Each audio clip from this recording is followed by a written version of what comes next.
নমস্কার বন্ধুরা, রিনাস কিচেনে আপনাদের সবাইকে স্বাগত। আজ আমি আপনাদের সঙ্গে শেয়ার করব পটলের একটি রেসিপি। সাধারণ পটল এইভাবে রান্না করে দেখবেন, খেতে কিন্তু অসাধারণ লাগে। আমি যেভাবে রান্না করেছি, খুবই সাধারণ পটল, কিন্তু এইভাবে একবার রান্না করে দেখবেন। আপনারা অনেকেই অনেক রকমভাবে পটল রান্না করে থাকেন, কিন্তু একবার আমার মতন এইভাবে রান্না করে দেখবেন, খেতে কিন্তু অসাধারণ লাগে। ভাত কিংবা রুটি সাথে খেতে দারুণ লাগে। আর এই রেসিপি আমি কিভাবে তৈরি করেছি আর কি কি উপকরণ ব্যবহার করেছি, সম্পূর্ণ ভিডিওটা দেখতে থাকুন। আর ভিডিওটা ভালো লাগলে অবশ্যই একটা লাইক করবেন আর চ্যানেলটা সাবস্ক্রাইব করে পাশে থাকবেন। এই রেসিপি তৈরি করার জন্য আমি নিয়েছি 500 গ্রাম পটল। দেখতেই পাচ্ছেন, পটলগুলোকে খোসা রেখে আমি ছাড়িয়ে নিয়েছি, দেখুন।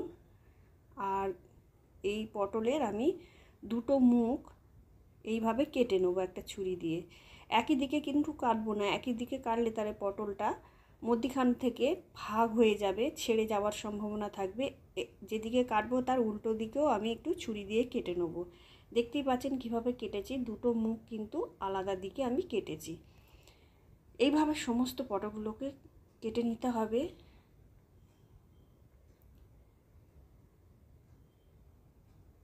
দেখুন, এইভাবে পটলগুলোকে আমি কেটে নিয়েছি। পটলগুলোকে ভালো করে কেটে আর ধুয়ে পরিষ্কার করে নিতে হবে। দেখুন বন্ধুরা, সমস্ত পটলগুলো কিন্তু একইভাবে আমি মুখগুলোকে কেটে নিচ্ছি। সমস্ত পটলগুলো কিন্তু আমার কাটা হয়ে গেছে। এবারে ওভেনে কড়াই বসিয়ে দিয়ে দিলাম সর্ষের তেল। তেলটা একটু বেশি পরিমাণে দিতে হবে। এই রেসিপিটা একটু বেশি তেল হলেই কিন্তু খেতে খুবই ভালো হবে। আর দেখুন, আমি সর্ষের তেল দিয়ে দিয়েছি বেশ খানিকটা, দিয়ে এবার পটলগুলোকে তেলের মধ্যে ছেড়ে দিচ্ছি। আমি কিন্তু কোনো লবণ বা হলুদ এই পটলে ব্যবহার করব না। পটলগুলো কিন্তু এমনিই ভেজে নেব তেলের মধ্যে, বেশ একটু সময় নিয়ে নাড়াচাড়া করে।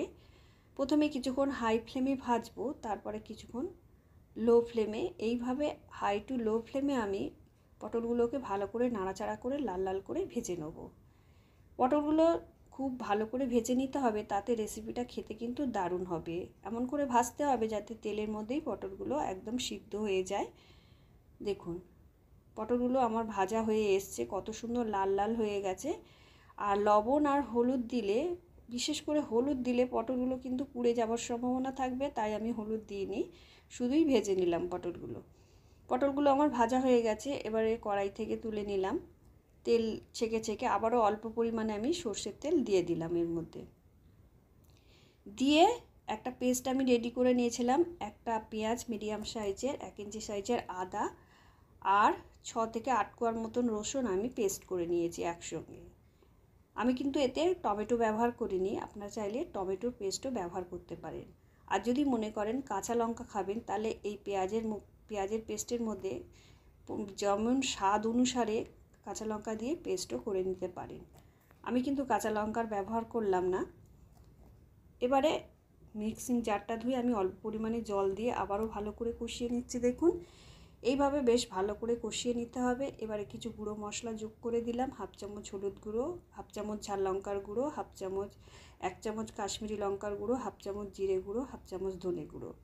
ঝালটা আপনাদের স্বাদ অনুসারে দেবেন, যেমন ঝাল পছন্দ করবেন সেই হিসেবে দিয়ে দেবেন। দিয়ে গুঁড়ো মশলাগুলোকে একটু ভালো করে কষিয়ে নেব। আবার আমি অল্প জল যোগ করে দিলাম, যাতে গুঁড়ো মশলাগুলো পুড়ে না যায়। এইভাবে বেশ কিছুক্ষণ সময় নিয়ে মশলাগুলোকে বেশ ভালো করে কষিয়ে নিতে হবে, যাতে কাঁচা ভাব না থাকে।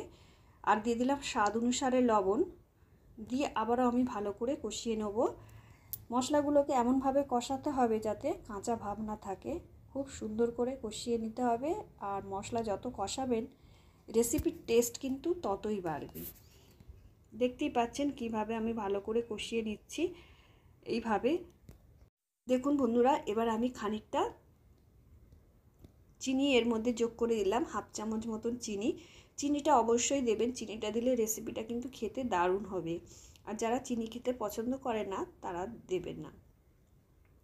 চিনিটা দিয়ে আবারও আমি ভালো করে কষিয়ে নিচ্ছি মশলাগুলোকে। দেখুন, এইভাবে তেল ছাড়তে শুরু করবে, তখনই কিন্তু আমি জল দিয়ে দেবো। দেখুন মশলাটা কিন্তু আমার শুকনো শুকনো হয়ে গেছে। এইভাবে সুন্দর করে কষিয়ে নিতে হবে। এবারে দেখুন আমি অল্প করে জল দিয়ে দিলাম, দিয়ে আমি হাফ গ্লাসের মতন জল ব্যবহার করব। একটা বড় সাইজের গ্লাসে হাফ গ্লাস আমি এতে জল দেব। খুব বেশি জল কিন্তু ব্যবহার করা যাবে না, খুব বেশি জল দিলে কিন্তু খেতে ভালো লাগবে না। দিয়ে অল্প পরিমাণে জল দিয়ে ভালো করে মশলাটা কষিয়ে নিয়ে এবার যে পটলগুলো ভেজে তুলে রেখেছিলাম সেগুলোর মধ্যে যোগ করে দিলাম, দিয়ে আবারও অল্প পরিমাণে জল দিলাম, দিয়ে আবারও খুব ভালো করে কষিয়ে নিতে হবে। জলটা অবশ্যই হালকা গরম জল দেবেন।